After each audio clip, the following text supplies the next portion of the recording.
18-year-olds are in school. Japan is 77%, Sweden is 76%. The distinguished public figure recently suggested that soon Britain will have the worst school system in the developed world. So where do we lay the blame? On the government, teaching, even on parents? Meet the chairman of the National Confederation of Parent-Teacher Associations, Margaret Morrissey, and Baroness Blackstone, principal of Birkbeck College.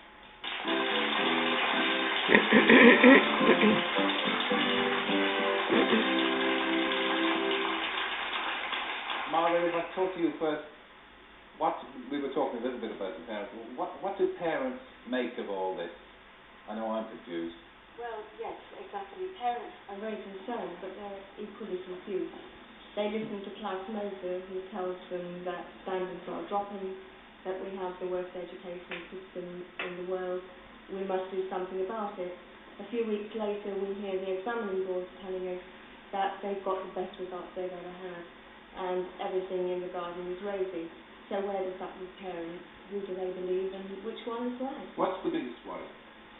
I think the greatest concern has got to be funding. We are always told by the schools, by the local authorities, they just do not have the money to give us what we deserve. And so I think the real question has got to be to the Minister, please give us more funding, because at the end of the day that is the most important thing. We'll be talking to the Minister on Wednesday, and we'll have a few obviously hard questions to answer. We may get a satisfactory reply from him. I was going to ask you, Baroness, if you think academic standards are falling. Certainly, and at least one of the panelists they have fallen badly since the 70s.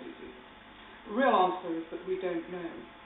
We don't have the wherewithal in terms of research and proper monitoring to know where the standards are falling over time. One of the great regrets I have is that the government broke something called the Assessment which was set up in the mid-1970s in the Department of Education with the very job of trying to find out whether standards are going up or down in a variety of different countries. I think really we do need something like that again, something like a general standards council to try to evaluate the situation, to see where we're falling down and to see where we're succeeding. But listening there, it seems that teachers feel aggrieved, first of all, about the state, about the pay, but mainly it seems about the volume of work that the new system requires from them. But the endless paperwork is taking it away from the teacher. I don't know if it's endless paperwork so much. Very big additional burdens with respect to the national curriculum, which is making demands on teachers' time without perhaps enough being invested in training and preparation for. Very big new demands are going to be made with respect to assessing people.